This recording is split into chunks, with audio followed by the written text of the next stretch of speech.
Hi guys, मैं हूं कृतिका आदित्य। आज की इस वीडियो में आपको बताऊंगी कि मालिनी ने जो कहा है ना कि इमली थोड़े ही दिनों की मेहमान है और उसके बाद यहाँ से चली जाएगी, तो क्या इन सारी बातों की जानकारी यानी कि इसका मतलब यहाँ इमली समझ पाएगी, या फिर यहाँ मालिनी ने जो कुणाल से बात कही है कि आदित्य कुछ दिनों में आकर उससे खुद कहेगा मालिनी और मेरा डाइवोर्स कैंसिल करवा दो। अब इसका सीधा मतलब तो यही है कि मालिनी कोई नई ऐसी चाल चलने वाली है जिसके झांसे में इमली बहुत बुरी तरीके से फंस जाएगी। अब क्या वाकई में इमली फंस जाएगी या समय रहते उससे पता चल जाएगा? तो इन सभी चीजों की जानकारी मैं आपको दूंगी आज की इस वीडियो में। उसी के साथ अगर आपने चैनल को सब्सक्राइब नहीं किया, फटाफट से जाकर चैनल को सब्सक्राइब कर दीजिए। फिलहाल के लिए बिना किसी देरी के शुरू करते हैं आज की वीडियो।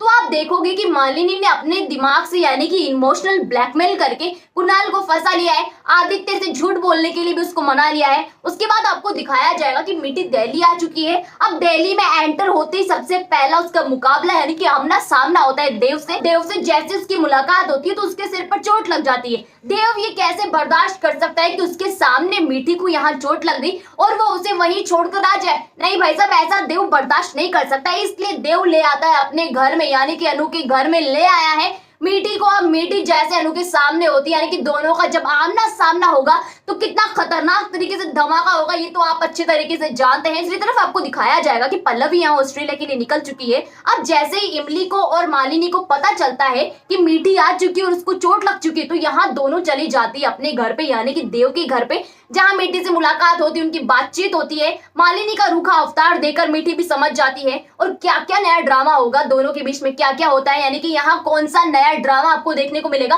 तो इन सभी चीजों की जानकारी मैं आपको अपनी कल की वीडियो में दे चुकी हूँ। तो अगर आपने वीडियो नहीं देखी फटाफट से जाकर वीडियो देख लीजिएगा। अब बात करते कि आगे क्या होगा, यानी कि अनु और मीठी की तगड़ी वाली बहस भी हो गई। यहाँ सबको पता चल गया कि मालिनी का अवतार क्या है यानी कि वो कुछ रूखी रूखी सी है और साथ ही में पल्लवी भी ऑस्ट्रेलिया चली गई है। अब उसके बाद क्या होगा? तो उसके बाद होगा कि मालिनी यहाँ अपर्णा को एक वीडियो दिखाती है और वो वीडियो यहाँ दरअसल उसकी और आदित्य की शादी का होता है। अब अपर्णा जैसे ही देखती है और उसको पता है कि आदित्य भी बैठा है, साथ ही में इमली भी खड़ी है, तो मौके पर चौका लगा देती है और कहती है कि हमारे घर के रिश्ते में यानी कि भाई साहब इस वीडियो में सब कुछ अच्छा है, मेरे बेटे की शादी है, तो मुझे यहाँ पर ये वीडियो बहुत अच्छा लगा। लेकिन एक चीज की कमी है, यहाँ पर कुछ ऐसे लोग भी वीडियो के अंदर हैं को नहीं होना चाहिए और जिन लोगों को देखते हैं यहाँ पर ऐसी हालत हो जाती है मेरी कि भाई साहब काटो तो खून ना निकले, इसलिए इस वीडियो को दोबारा बनवाना पड़ेगा। यहाँ आदित्य को भी पता चल जाता है कि माताजी किसको ताना मार रही है, तो आदित्य भी कहता है, स्टैंड लेता है और कहता है अपर्णा को कि अगर आपको इतना ज्यादा परेशानी है, आप हमेशा बार बार इमली को ताना मारती रहती हो, कोई भी मौका नहीं छोड़ती, तो भाई साहब यहाँ पर आपकी सारी बातें सुनकर हमारा भी दिमाग खराब हो जाता है, इसलिए आप भी अपने दिमाग का इलाज करवा लीजिए। अब अपर्णा कहती कि इतना गुस्सा आ रहा है अपनी बीवी के बारे में ये सब कुछ सुनकर, तो इसको ले क्यों नहीं जाता यानी कि भाई साहब इसको छोड़ा कहीं यानी कि ले जाए इसको यहाँ से। अब ये चीज सुनकर आदित्य कहता है कि छोड़ कैसे आऊं, इस घर की बहू है, इस घर में ही रहेगी और आखिरकार इसका घर यही है। तो ये सारी बातें होती है, लेकिन मालिनी के दिमाग में कुछ और चल रहा है। बेटी बेटी मुस्कुरा रही होती है और कहती है यहाँ पर कि इमली को तो अब जाना होगा यानी कि एक ना एक दिन तो इमली को इस घर से जाना ही पड़ेगा। मालिनी के मुंह से जैसे ये बात सुनते तो सभी लोग चौंक जाते हैं, अपर्णा भी चौंक जाती है कि आखिरकार मेरी बहुरानी कह क्या रही है और किसके सामने कह रही है। और जैसे ही आदित्य पूछता है कि आपकी कहने का मतलब क्या है यानी कि आप कहना क्या चाहते हो, तो मालिनी बात को घुमा देती है और कहती है कि पढ़ाई की वजह से बाहर तो जाना होगा ना, यानी कि भाई साहब इतना अच्छी ग्रोथ कर रही है ये, तो पढ़ाई के लिए से कभी ना कभी तो बाहर जाना होगा। मेरे कहने का मतलब ये था। अब हम भी जानते और इमली भी जानती है कि मालिनी के कहने का मतलब क्या था। तो इमली यहाँ समझ जाती है कि कहीं ना कहीं ये वाकई में मेरा शक जो था वो बिल्कुल सही था, ये एक दिन मुझे इस घर से बाहर निकाल कर रहेगी। लेकिन इमली यहाँ सोचती कि अगर इन्हें मुझसे इतनी प्रॉब्लम है तो भाई साहब एक बार सामने आकर क्यों नहीं कहती, एक बार कह के तो देखी, परेशानी सुलझा कर तो देखे, मैं यहाँ हर परेशानी को सुलझाने के लिए तैयार हूँ। अगर मालिनी यहाँ पर बातचीत से संतुष्ट होने वाली प्राणी नहीं है, वो तो ऐसा धमाका करेगी, तगड़ा धमाका करेगी जिसकी वजह से पूरा त्रिपाठी खानदान हिल जाएगा और साथ ही में आदित्य और मालिनी का रिश्ता भी हिल जाएगा। इसके बाद आपको दिखाया जाएगा कि इमली मालिनी की बात सुन लेती है, इससे मालिनी के राजों पे से पर्दा उठ जाता है।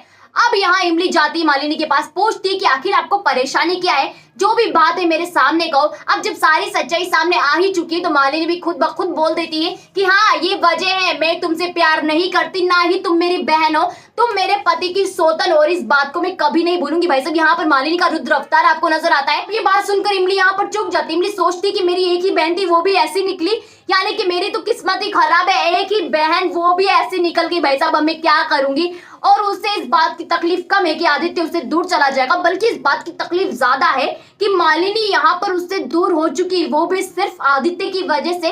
तो भाई साहब ये सारी चीजें होंगी। मालिनी यहाँ पर सोच लेती, ठान लेती कि आदित्य को तो किसी भी कीमत पर उसे पाकर रहना है। मालिनी इमली से ये भी कह देती कि अगर तुमको बताना है जाकर आदित्य को तो जाकर बताओ उसे, मुझे कोई फर्क नहीं पड़ता, मैं यहाँ आदित्य को पाकर ही रहूंगी। इमली कहती कि हम दोनों की बात है, मैं आदित्य को बिल्कुल भी इस बीच में घसीटूंगी नहीं, यानी कि इसके बीच में नहीं लेके आऊंगी, जो कुछ भी करना है हम दोनों को करना है। और यहाँ इमली भी ठान लेती कि अगर आप मुझसे यहाँ मुकाबला करना चाहती है तो भाई साहब खुलेआम मुकाबला होगा, सबके सामने मुकाबला होगा, और मुकाबले में जो जीतेगा उसी का आदित्य होगा। यहाँ इन दोनों के बीच ओपन चैलेंज हो जाता है। अब मैं भी जानती हूँ और आप भी जानते हैं कि ओपन चैलेंज में यहाँ जीतेगा कौन, यानी कि इमली ही जीतेगी और इमली की ही झोली में आदित्य आकर गिरेगा। कहने का मतलब ये है कि इमली की ही जीत होगी। आदित्य क्योंकि इमली से प्यार करता है तो जाएगा भी अपनी इमली के पास ही। लेकिन यहाँ मालिनी भी तगड़ी टक्कर देगी इमली को, यानी कि बहुत बड़ी मिसअंडरस्टैंडिंग दोनों के बीच में क्रिएट कर देगी, जिसकी वजह से कहीं ना कहीं ऐसा लगेगा कि अब तो रिश्ता टूटा टूटा और टूटा। लेकिन भाई साहब ऐसा नहीं होगा, रिश्ता टूट नहीं सकता, क्योंकि जो रिश्ता प्यार और भरोसे पर बना होता है ना वो इतनी आसानी से नहीं टूट सकता, और ऐसे लोगों की वजह से तो बिल्कुल नहीं टूट सकता जो यहाँ सिर्फ रिश्ते में दरार डालने की कोशिश कर रहे हो। और इन सभी के साथ मालिनी का सच भी सबके सामने आ जाता है, क्योंकि आदित्य इमली और मालिनी की बात सुन लेता है, जिससे उसे पता चल जाता है कि यहाँ पर सही कौन है और गलत कौन है। तो ये सारी चीजें आपको दिखाई जाएंगी। उसी के साथ मैंने आपको आगे आने वाले अपकमिंग ट्विस्ट की जानकारी भी दे दी, साथ ही आपको पूरे वीक की स्टोरी बता दी। अगर आपको वीडियो अच्छी लगी हो तो लाइक कीजिएगा, शेयर कीजिएगा, कमेंट करके मुझे ये बताइएगा कि आप क्या मानते हो यहाँ पर किसको जीतना चाहिए, यानी कि किसकी जीत होनी चाहिए, मालिनी की जीत हो या फिर यहाँ पर इमली की जीत हो। आपका क्या ओपिनियन है आप मुझे आप कमेंट सेक्शन में कमेंट करके जरूर बताएं। उसी के साथ जिन लोगों ने अभी तक चैनल को सब्सक्राइब नहीं किया फटाफट से जाकर चैनल को सब्सक्राइब कर दीजिए, वही पास में नोटिफिकेशन के बेल आइकन का बटन है उसे भी प्रेस कर दीजिएगा, ताकि जब भी हमारी वीडियो आए सबसे पहले आप तक पहुंचे बिना किसी रुकावट के।